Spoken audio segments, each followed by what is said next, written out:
मुख्यमंत्री जी की अपनी व्यस्तताएं हैं। एनडीए गठबंधन न सिर्फ केंद्र में बल्कि बिहार में भी मजबूती से आगे बढ़ने का काम कर रहा है। नमस्कार दोस्तों, मैं मुकेश कुमार शाही। आज हम पासवान की बात करते हैं कि पासवान का उदय कैसे हुआ। आज पासवान इतना बड़े तौर पर किस तरह से आगे बढ़ रहा है। जिस तरह से चिराग पासवान का दबदबा रहा है, चिराग पासवान का अपना रुतबा रहा है, तो पासवान इतना न सिर्फ मेरी बल्कि मेरे नेता आदरणीय रामविलास पासवान जी की भी थी। ऐसे तो कहते हैं ना कि पासवानों का कोई जाति का उद्भव नहीं पता चलता है। उसके कई सारे ऐसे जगहों पर देखा गया है कि जातीयता का उनका कोई क्लियरिटी नहीं मिल पाता है या उसको पता लगाना बहुत ही मुश्किल हो गया है।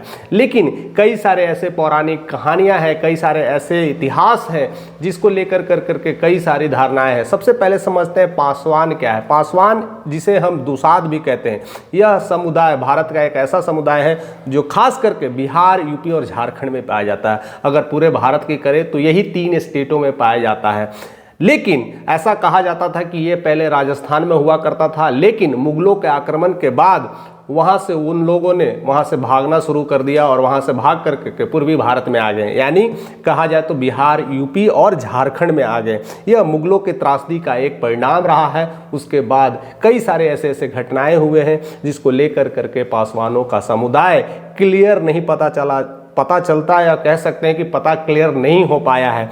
कई लोग ऐसा कहते हैं कि कुरानों में भी इसका व्याख्यान है, बाइबल में भी व्याख्यान है, गीता में भी व्याख्यान है, लेकिन उनके कर्मों के अनुसार से, लेकिन जातीयता का क्लैरिटी भाव अभी तक नहीं मिल पाया है कि पासवान एक्चुअली में किस समुदाय से लेकर के आते हैं, किसकी उत्पत्ति का क्या स्रोत है। बट उनके काम है, उनके काम के आधार पर उनकी जातीयता का परिणाम दिया गया है।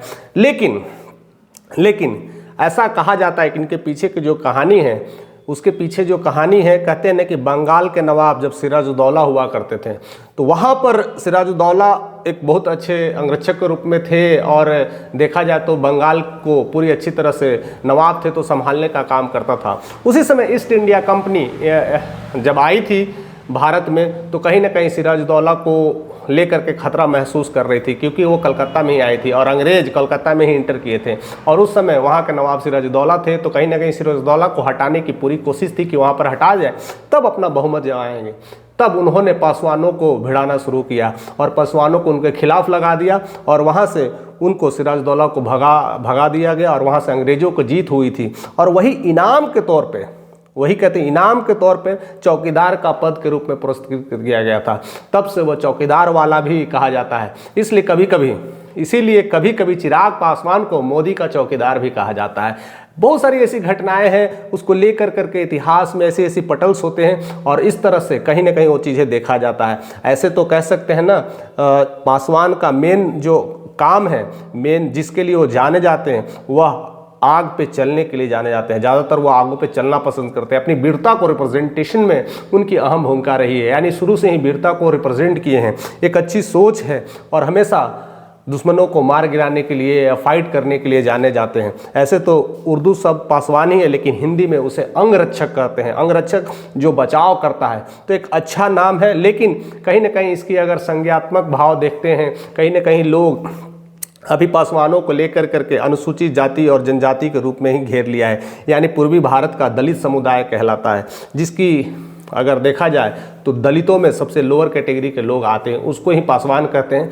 लेकिन कई ऐसी कहानियां हैं जिसको कहते हैं ना कि राजस्थान के गहलोत जो थे, राजपूत थे, उनके ही वंशज माने जाते हैं पासवान। लेकिन ये सब धारणाएं हैं, सब कहानियां हैं, लेकिन अभी तक उनकी जातियों को लेकर के क्लियरिटी नहीं पता चल पाया है। लेकिन उनका जो काम है, अंगरक्षक का काम है और जिस तरह से चौकीदारी का काम है, लोगों को देखना, अपनी वीरता को रिप्रेजेंट करना, उसी तरह से आज काफ़ी लोग कहीं ना कहीं चिराग पासवान को लेकर के ट्रेंड कर रहे हैं। और चिराग पासवान कहीं ना कहीं देखा जाए तो एक मोदी के अंगरक्षक है, मोदी के दूत हैं। कहीं ना कहीं वो ज़रूरत पड़ती है तो हमेशा खड़े रहते हैं और इसीलिए मोदी भक्त हनुमान कहे जाते हैं। और शायद ईस्ट इंडिया की तरह, जिस तरह से ईस्ट इंडिया ने आकर करके बंगाल में अपना दबदबा बनाया शुरू किया, उसी तरह से अब बीजेपी के तरफ से लगते हैं हनुमान उसी तरह से चौकीदारी और निभा रहे हैं, उसी तरह से पूरी भूमिका को निभा रहे हैं। लेकिन इतिहास इतिहास है, इतिहास को छुटलाया नहीं जा सकता है, दुत्कारा नहीं जा सकता है। जो इतिहास है उसी के लेकर के हम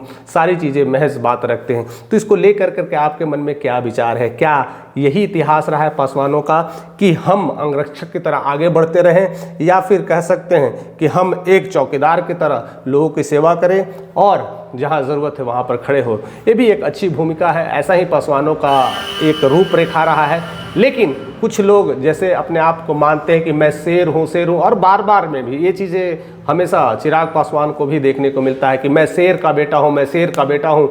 लेकिन वो शेर किस लिए है, किस वजह से हैं, इसके लिए वो वीरता के बात निभाते हैं। जब वो लड़ाई की बात होती है, जब वो वीरता को जोर देने की बात होती है, तभी वो शेर का बेटा कहते हैं। ऐसे लेकर के कई सारे तू मैं पटल पे होती ही रहती है। और अब बिहार विधानसभा का जिस तरह से इलेक्शंस होने वाला है, वहाँ पर कहीं ना कहीं पासवानों की अब कह सकते हैं ना जनसैलाब बढ़ रहा है, दलितों का जनसैलाब बढ़ रहा है और धीरे धीरे वही आगे धीरे धीरे जा रहे हैं। लेकिन अभी भी बहुत सारे ऐसे पटल हैं, बहुत सारे ऐसे जगह हैं जहाँ पर दलित और पासवान अभी निम्न श्रेणी में आते हैं। उनको अभी उठने में बहुत टाइम लगेगा। चिराग पासवान एक ऐसी कड़ी है जो जिस तरह से काफ़ी दलितों को उठा रहे हैं, मांझी भी दलितों को उठा रहे हैं। जिस तरह से चिराग पासवान के पिता रामविलास पासवान, उनके चाचा पशुपतिनाथ ने जिस तरह से दलितों को सम्मान दिया और उसको लेकर के एक ऐसे पटल पर लाया और संसद में ला करके रख दिया, उसमें सबसे बड़े जो बात करते हैं तो अम्बेडकर का नाम आता है। दलितों के बड़े नेता रहे थे और एक अच्छे कहते हैं ना एक समाज सुधारक के रूप में अच्छे विशेषज्ञ थे, दार्शनिक थे।